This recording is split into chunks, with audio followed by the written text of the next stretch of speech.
Hello everyone, this is Pranjal and in this lecture we are going to see acquired immunity. तो पिछली lecture में हमने देखा था इनेट इम्यूनिटी जो हमारे पास by birth gift of God होती है।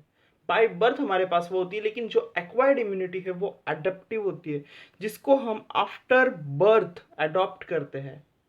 ये हमारी खुद की कमाई हुई होती है, कोई गिफ्ट ऑफ गॉड नहीं होता है, राइट।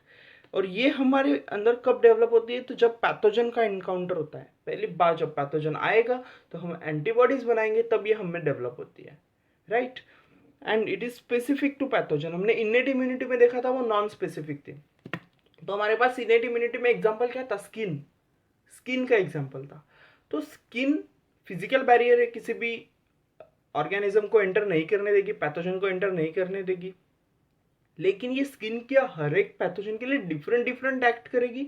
स्किन कोई बैक्टीरिया है तो उसके लिए अलग है, और कोई वायरस है तो उसके लिए अलग है क्या? नहीं ना, वो नॉन स्पेसिफिक है, हर एक के लिए अलग अलग नहीं है, स्पेसिफिक नहीं है, वो नॉन स्पेसिफिक है। लेकिन यहाँ पर एक्वायर्ड इम्यूनिटी हर एक के लिए सेम एंटीबॉडीज नहीं बनाएगी, हर एक पैथोजन के लिए अलग अलग एंटीबॉडीज बनाएगी, इसलिए हम उसे बोल रहे हैं स्पेसिफिक एंटीबॉडीज। तो ये हो गया हमारा स्पेसिफिक वाला पॉइंट। उसके बाद ये जो एक्वायर्ड इम्यूनिटी है ये सिर्फ वर्टिब्रेट्स में डेवलप हो सकती है।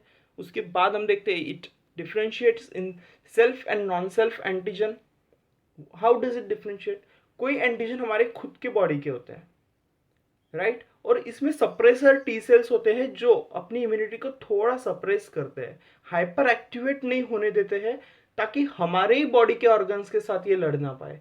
तो सेल्फ और नॉन सेल्फ में ये डिफ्रेंशिएट कर सकती है। उसके बाद जो बाहर से ग्राफ्टिंग वगैरह हम करते हैं, कोई ऑर्गन ट्रांसप्लांट करते हैं, तो वो ऑर्गन को भी रिजेक्ट करने की क्षमता, कैपेसिटी, ये एक्वायर्ड इम्यूनिटी रखती है। तो नॉन सेल्फ को भी वो पहचान लेते हैं कि ये नहीं, ये बाहर से आया, इसको रिजेक्ट करो, राइट। तो इसलिए ये हमने बोला है कि it differentiates in self and non self antigen, और it creates the memory also. तो मेमोरी किस तरह से क्रिएट करते हैं ये हम रिस्पॉन्सेस के बाद हमें समझ आएगा। हम रिस्पॉन्सेस में देखते हैं, हमारा पहला होता है प्राइमरी रिस्पॉन्स एंड दूसरा होता है सेकेंडरी रिस्पॉन्स। तो प्राइमरी रिस्पॉन्स में एग्जैक्टली होता क्या है? तो जब पहली बार फॉर द फर्स्ट टाइम हमारे बॉडी में एंटर करता है कौन? पैथोजन। तो जब पहली बार हमारे बॉडी में पैथोजन आता है तो हमें पता नहीं होता हमारी इम्यूनिटी को कि ये है कौन। अभी उसको पहचानेगी हमारी इम्यूनिटी, उसे टाइम लगेगा, और वो लो इंटेंसिटी के साथ एक रिस्पॉन्स देगा, वो होता है प्राइमरी रिस्पॉन्स। तो पहली बार जब आता है ना पैथोजन, हमें कुछ पता नहीं होता है, लेकिन हम एंटीबॉडीज बना लेते हैं। यहाँ पर हम मेमोरी बना लेते हैं, यहाँ पर हमारे पास मेमोरी बन जाती है। और सेकेंडरी रिस्पॉन्स मतलब दूसरी बार जब पैथोजन आता है, सब्सिक्वेंट एनकाउंटर्स, दूसरी तीसरी चौथी बार, फिर कभी भी आने दो उस पैथोजन को, हमारे पास एंटीबॉडीज ऑलरेडी रेडी है। मेमोरी टी सेल्स हमारे पास होते हैं, उनके पास मेमोरी होती है जो प्रिजर्व करके रखती है इंफॉर्मेशन ऑफ दैट एंटीबॉडी। जब वो पहली बार आया तब भी वो इंफॉर्मेशन को प्रिजर्व करके रखती है।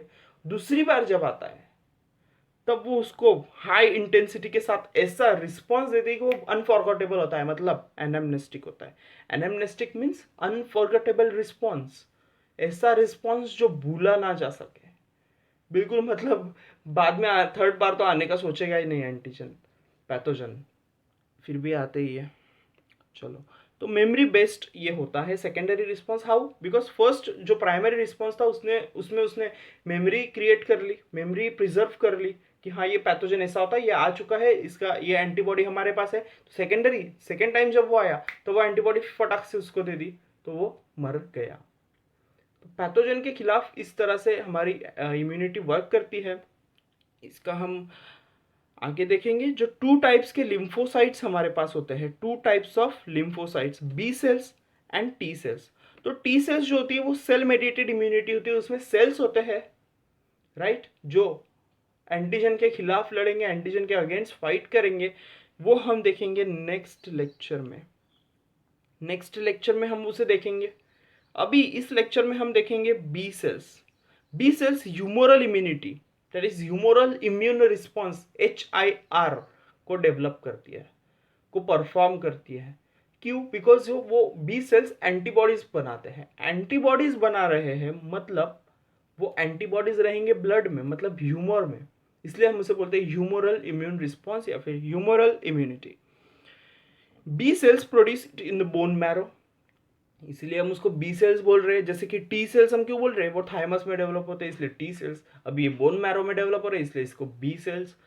तो जो बी सेल्स होते हैं इनका एक्टिवेशन करते हैं हमारे हेल्पर टी सेल्स, जो कि हम टी लिम्फोसाइट्स में अच्छे से देखेंगे डिटेल में। अभी आपसे भी इतना ध्यान रखो कि हेल्पर टी सेल्स किसको एक्टिवेट करते हैं, बी सेल्स को एक्टिवेट करते हैं।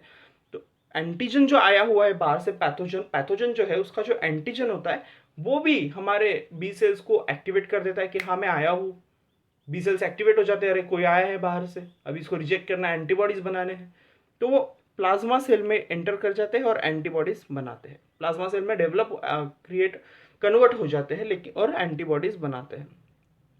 अभी जो humoral immunity, that is humoral immune response HIR, और वो एंटीबॉडीज बना रहे हैं, एंटीबॉडीज यहाँ पर रिस्पॉन्सिबल होती है, इसलिए antibody mediated immune response that is AMIS। ये क्या करते हैं, ग्लाइकोप्रोटीन को फॉर्म, इट फॉर्म्स ग्लाइकोप्रोटीन जिसे हम एंटीबॉडी बोलते हैं, ग्लाइकोप्रोटीन फॉर्म करते हैं जिसे हम बोलते हैं एंटीबॉडीज। इसमें 4 चेन्स होती है जिसका स्ट्रक्चर हमारे पास यहाँ पर प्रेजेंट है antibody. What is this, this is antibodies. And यहाँ पर 2 लाइट चेन है और 2 हेवी चेन है, इसलिए हम इसको ए भी बोलते हैं H2L2। 2 light chains and 2 heavy chains. तो जो आप ब्लैक कलर में यहाँ पर देख रहे हो, ये वाला, ऐसे 2 है ना, ये वाला एक है और ये वाला एक है। ये जो होते हैं ये होते हैं हेवी चेन्स, और जो ब्लू है, ब्लू कलर में, ये और ये होते हैं हमारे light chain. Okay, so I hope this is clear to you. इसके बाद हम, ये है पूरा एंटीबॉडी का स्ट्रक्चर।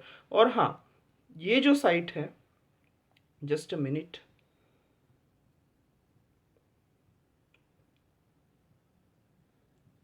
ये जो साइट आप देख रहे हो एंटीजन बाइंडिंग साइट, यहाँ पर देखिए ये एंटीजन बाइंडिंग साइट होती है, this is antigen binding site. और यहाँ पर कुछ पैटर्न होता है इस तरह से, वो आप एनसीईआरटी में भी देख सकते हो, इस तरह से पैटर्न है इस डायग्राम में। तो ये हर एक एंटीजन के लिए अलग अलग होता है, हर एक एंटीजन के लिए अलग अलग होता है, इसलिए हम उसे बोल रहे हैं स्पेसिफिक। हर एक एंटीजन के लिए सेम एंटीबॉडी नहीं है, अलग अलग पैटर्न ऑफ एंटीबॉडी जो एंटीजन को बाइंड करेगी, वो एंटीजन को जैसा पैटर्न चाहिए वैसा ही वो देगी और उसको फैगोसाइटोस कर लेगी। हाँ, तो यहाँ पर अलग अलग पैटर्न होता है, एंटीजन बाइंडिंग साइट डिफरेंट होती है हर एक एंटीबॉडी की।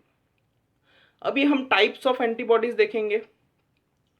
तो आप देख सकते हो टाइप ऑफ एंटीबॉडीज कौन से हैं, that is IgA alpha immunoglobulin, IgE epsilon immunoglobulin, IgD that is delta immunoglobulin, IgG that is gamma immunoglobulin and IgM that is macro immunoglobulin। तो IgA होता है हमारा डायमेरिक, और जो IgE, IgD और IgG है वो होता है हमारा मोनोमेरिक, वो मोनोमेरिक होता है, और IgM होता है पेंटामेरिक। अभी हम इसके कुछ थोड़ी चीजें देख लेंगे जिसके क्वेश्चंस पूछे जाते हैं। तो जो IgA है इसे हम बोलते हैं सिक्रेटरी एंटीबॉडीज। क्यों, वाई वी से सिक्रेटरी एंटीबॉडीज, बिकॉज वो हर एक सिक्रीशन में होता है, स्वेट हो, म्यूकस हो, सलाइवा हो, टीयर्स हो, या फिर क्लोस्ट्रम हो। Colostrum is the yellowish fluid, it secretes during the lactation by the mother, right. तो IgA फिटस को, सॉरी इन्फेंट को भी मिल रहा होता है लैक्टेशन पीरियड में through the mother's milk, right. तो क्लोस्ट्रम उसमें आता है, तो सिक्रीशंस में होता है इसलिए सिक्रेटरी एंटीबॉडी। और IgE जो होता है वो एलर्जिक रिएक्शन में, मतलब मास्ट सेल, बेसोफिल, ये जो सारे होते हैं, इयोसिनोफिल, इसको ये हिपैरिन, सीरोटोनिन प्रोड्यूस करने में करेगी। जो सीरोटोनिन हिपैरिन प्रोड्यूस होगा उसके साथ ये मिलकर इंटरेक्ट करेगी IgE, इसलिए वो एलर्जिक रिस्पॉन्सेस में इन्वॉल्व होती है। उसके बाद IgD जो होती है वो सरफेस एंटीबॉडी होती है जो लिम्फोसाइट्स को डेवलप करेगी, और जो IgG होती है वो सबसे एबंडेंट, मतलब सबसे ज्यादा होती है, largest in number, not size, size सबसे बड़ी नहीं है उसकी लेकिन नंबर में वो सबसे ज्यादा है, कौन, IgG। और it passes through the placenta also.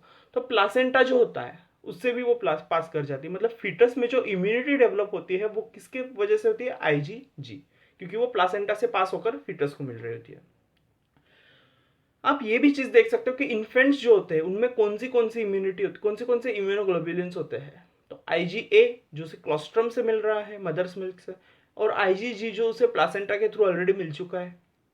तो ये चीज़ हम देखते हैं। IgM जो होता है वो पेंटामेरिक होता है और लार्जेस्ट इन साइज, सबसे बड़ा होता है वो साइज में। मैक्रो, नाम में ही है मैक्रो इम्यूनोग्लोबुलिन IgM, तो नाम में ही है सब कुछ, नाम में ही सब कुछ रखा हुआ होता है। वो लार्जेस्ट साइज है। अभी एक चीज़ हमने छोड़ी हुई है, दैट इज IgG में फैगोसाइटोसिस और ऑप्सोनाइजेशन, और IgM में अग्लूटिनेशन। तो ऑप्सोनाइजेशन क्या होता है, ये सपोज कीजिए यहाँ पर है एंटीजन। अभी एंटीजन के पूरे इर्द गिर्द आजू बाजू हमारी एंटीबॉडी ऐसे अटैच हो जाती है और इसको फैगोसाइटोस कर लेती है, एनगल्फ कर लेती है, और ये एंटीजन मर जाता है।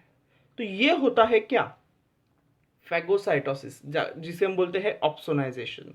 और अग्लूटिनेशन यानी इसकी का इसको ऐसे अटैच होकर वगैरह कुछ नहीं होगा, क्लम्पिंग होगा वहां पर क्या होगा, क्लम्पिंग होगा, और उसे हम बोलते हैं अग्लूटिनेशन, जो अग्लूटिनिन प्रोटीन की वजह से होता है, प्रोटीन के हेल्प की वजह से होता है। तो सीरोलॉजी यानी क्या, तो एंटीजन एंटीबॉडी रिएक्शन को हम स्टडी करते हैं, उसे हम बोलते हैं सीरोलॉजी।